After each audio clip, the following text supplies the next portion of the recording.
San Diego State on the Newsmaker line. David, welcome. Nice win on Saturday after a tough one there in Wyoming last week. Yeah, that was a great game for us to bounce back, Coach, and get a win under our belt, knowing we had a quick turnaround here for Utah State tomorrow. But that crowd at Viejas on Saturday sure helped us win that game over at Air Force. You know, I think that's the one thing. We can talk about how great the crowd is, but until you experience a game and come to that arena and see how crazy it is, you really don't have an appreciation for how awesome our crowd is. Well, the tough one up there in Wyoming, and I want to talk about that game a little bit. I listened to part of it on the radio. I got home after it was underway, and I'm looking at the expressions on a lot of the players' face. Even early in the ball game, guys seem to be a little unhappy with their defensive performance. I know Josh Davis got lost, and I don't know if it was his fault or not. A lot of things going on down the baseline, but I've not seen a team like Wyoming take the ball to the hole on an Aztec team in the last few years the way they did. I don't know how many slam dunks they had that night, but they were just attacking the rim. Yeah, and we were pretty disappointed in that, Coach. We went into the game knowing that Wyoming really likes to attack the rim. They get most of their baskets on layups and dunks. And unfortunately for us, it wasn't just the first half. The second half, they had 11 baskets, and I believe 8 were dunks or layups or wide-open layups. So it wasn't a good game for us. It was a collective group effort by our guys, and it was a collective group effort by our program. Us as coaches needed to do a better job that night, and Coach Fisher's taking responsibility, and we switched up the game plan maybe one too many times. But that game was the first game in a long time where we really looked almost a little confused on the defensive end, and we were able to clean up some stuff last week, trying to start to correct our errors through film, and really had 2 awesome days of practice before Air Force. But, yeah, that game, Coach, they took us to the woodshed. David Velasquez, assistant basketball coach of the Aztecs, are our guest on the Mighty 1090. Tomorrow night we'll have the pregame show for you at 7:30, 8 o'clock tip-off. Utah State coming in. They've won 3 out of their last 4. They lost their last game. They had a 3-game winning streak. They got beat by UNLV, but they come in at 15-10, 5-8, and we know how tough they can be. But let's go back to the Air Force game. You guys only led 24-23 at halftime, and you know, with what happened in Wyoming, you're only up by 1 against Air Force. A lot of times guys can start putting a little too much pressure on themselves, David. Yeah, you know, and I don't know if it's too much pressure, Coach. I think Air Force had a little bit to do with what was going on. And offensively, we've had games like that. You know, we're not have too high of offensive numbers every game in and game out. We usually get some good shots that we really like. Our concepts have gotten better. But with the Air Force game, we were really guarding well in the half court. But offensively, we were shooting somewhere around 34% at halftime. I think we finished about 36% for the game. And that's tough for any team to really get a big lead when you're shooting with those kind of numbers. And we got a lot of good looks that we really like. The ball just didn't happen to fall. And it happens. And it happens to a lot of teams. And it happened to us that night. And we were excited that our defense was able to carry us for another good win. You know, I look up and down the roster. Winston Shepard, a pretty solid basketball game. 16 points, 4 of 6 shooting, 1 of 1 on three-pointers, 7 of 9 at the free throw line, 9 rebounds, 2 assists. And, again, you and I have talked about it. When this guy wants to go to the hole, there are very few guys around that can stop him. Yeah, and he's actually getting better at it, Coach, which makes us really excited. He's starting to get on balance on almost all of his drives. He's really starting to use his athleticism and size when he gets in there to start finishing around the rim. Like you said, 4 for 6. That's great for Winston. And when he gets in there, those are hard finishes for him. But when he's on balance and he's able to extend, he's really good with both hands. Winston's a hard guy to guard. And he's a matchup problem for every team we play because he can hurt you in so many different ways. I mean, down the road, do you see him being a point guard? You know, to say a point guard, he definitely has the skill level for it.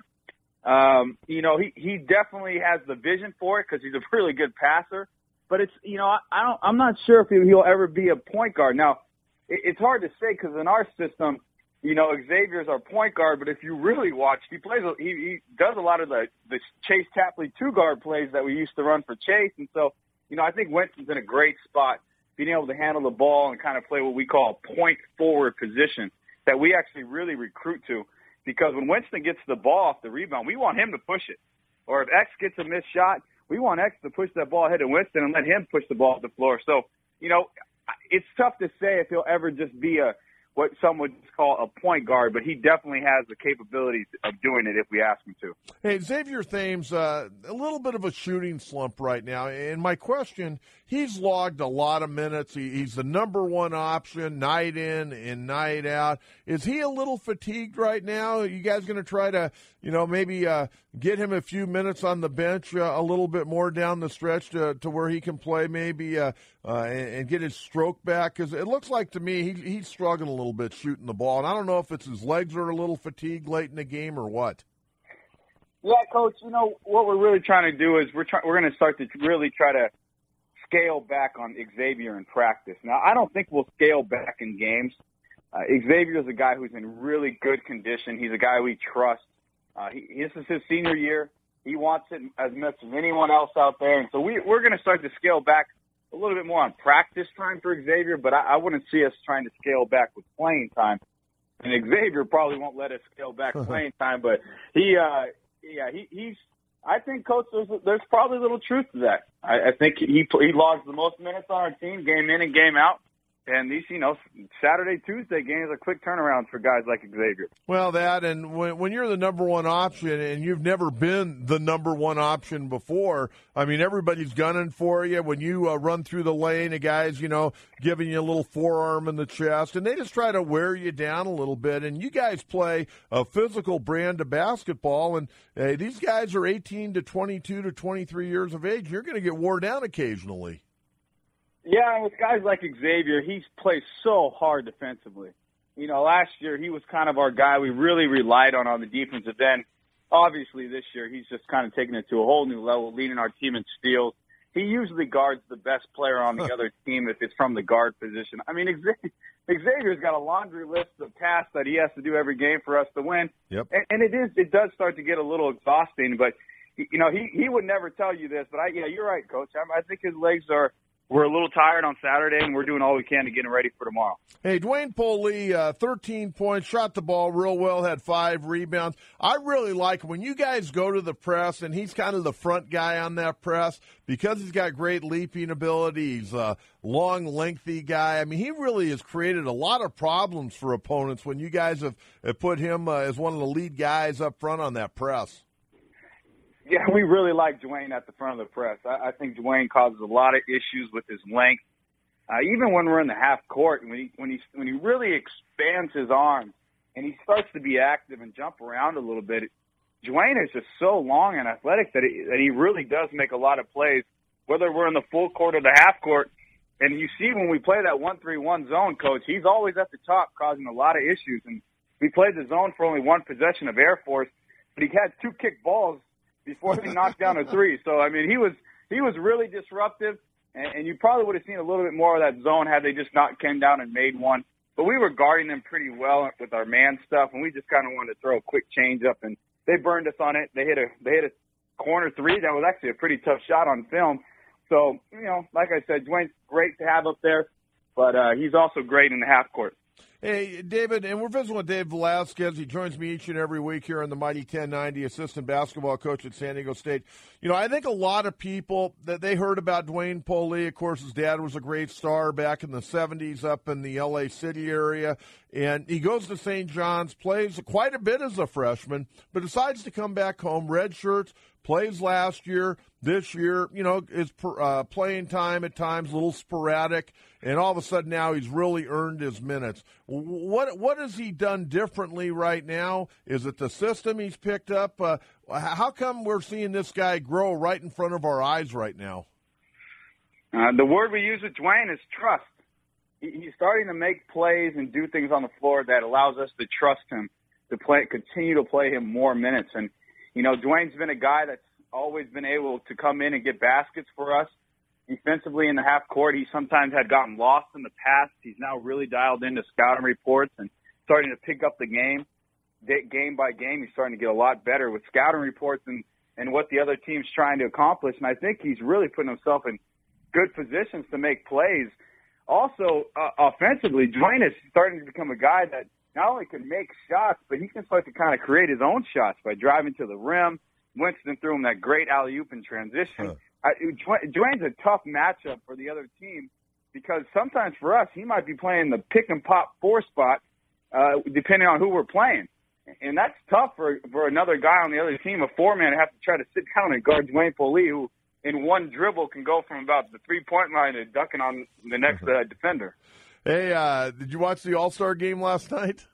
I just watched the fourth quarter. I can't put myself through the first 3, but I watched the fourth quarter, and it was pretty exciting. You know, Coach, I got to tell you, every time I watch LeBron James, and no matter what setting you watch, from the Olympics to the Miami Heat to the NBA All-Star game, the guy makes plays that win. He moves the ball when he needs to move it. He sits down and guards. LeBron James is just a special talent. It's fun to be around while he's at his absolute peak of his career. He is special. I don't know if he's going to make it onto the Mount Rushmore, but he is a special athlete. I always tried to envision him playing wide receiver in football because his junior year there in Ohio, he was an all-state wide receiver. Could you imagine that guy playing a tight end spot in the NFL? He would be so hard to guard. But I'd love if he came and played for our Chargers and we could watch him over at Qualcomm. Hey, tomorrow night, Utah State coming in 15-10, 5-8, as I mentioned. You guys won the first meeting up in Logan, Utah in overtime on that Saturday night, 74-69. They've won 3 out of 4. They're playing good basketball right now. Yeah, and they played great basketball against us at their place the last time. Great overtime game. Xavier had 31 points. And they beat us on every end of the floor. They were scoring off their screens. They were offensive rebounding. They scored in transition. Our press really hurt them last time, and we were able to score on them. But, boy, Utah State is a tough guard. And this game is a game where it is almost nearly impossible to get ready for Coach Stu Morrow's offense. He has 50 plays, and even though we know them all, you can't go through them all with the guys. There's not enough time in the day. So this is a game that you really have to trust your principles, trust your concepts, and just don't worry about every step play. This is what we're going to do to guard them. This is how we're going to guard them. This is what we're going to do on these screens, and just follow the game plan, and we should be okay. But Utah State is a really, really good basketball team. Saturday, you got to go to University Arena, a.k.a. the Pit, at 7 o'clock, taking on New Mexico.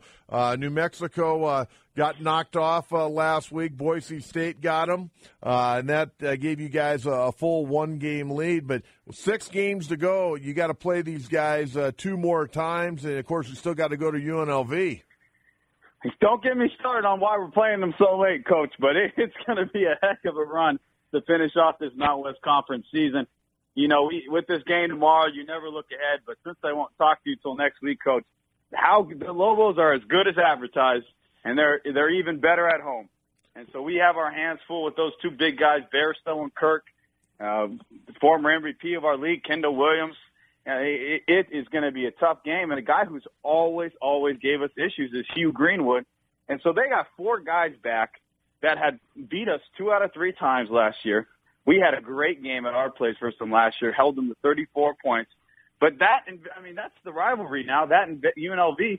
So we got to be ready. We got to get tomorrow's win, obviously, Coach. But that game on Saturday, there's no looking ahead. You just know what's coming up, and we're going to have to be ready to play a really good basketball game to beat them at their place. Yeah, that game tomorrow night's going to be a heck of a ball game on a Tuesday night. David, as always, thank you so much. Good luck tomorrow. Good luck on Saturday, and we'll catch up with you early next week. Sounds great. Thank you, Coach.